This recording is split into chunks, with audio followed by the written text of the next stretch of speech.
Praise the Lord. Good morning. మన ప్రభువును రక్షకుడైన క్రీస్తు యేసు ప్రభువు శ్రేష్టమైన నామమున పెట్టి మన ఒకసారి శుభాలు వందనాలు తెలియజేస్తుంది. నేటి దినం సామెతల గ్రంథం 2వ అధ్యాయం 8వ వచనాన్ని మనం చూసినట్టయితే, న్యాయము తప్పిపోకుండా ఆయన కనిపెట్టిన వాక్యం ఉంటుంది.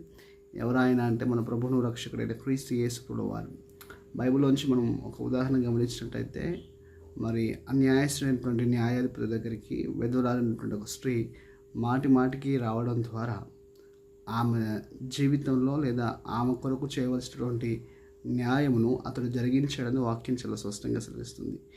ఈరోజు ఈ ఉదయకాల సమయం ఈ మాటలు వింటుండగా నీవు ఏ విషయంలో అన్యాయకు గురి అయ్యావో, ఏ విషయంలో నువ్వు బాధించబడుతున్నావో లేక బాధించబడ్డావో, దేవుడు దాని విషయమై ఆయన చూస్తున్నటువంటి సత్యాన్ని దేవుని సేవకుని కలిగి తెలియజేస్తున్నాను. తప్పక ఒక దినాన ఆయన నీకు మేలు నిర్దేశించినటువంటి సమయాన దాని విషయమందు ఆయన కనికరం చూపుతాడని, కృప చూపుతాడని వాక్యం సెలవిస్తుంది. కాబట్టి న్యాయం తప్పకుండా చూసేవాడు ఆయనే. కాబట్టి ఆయన నిరీక్షించు, ఆయన నమ్మకం ఉంచు, ఆయన ద్వారా నీవు మేలు పొందుకుంటావు. దేవుడి మాటలు దీవించిన గాక.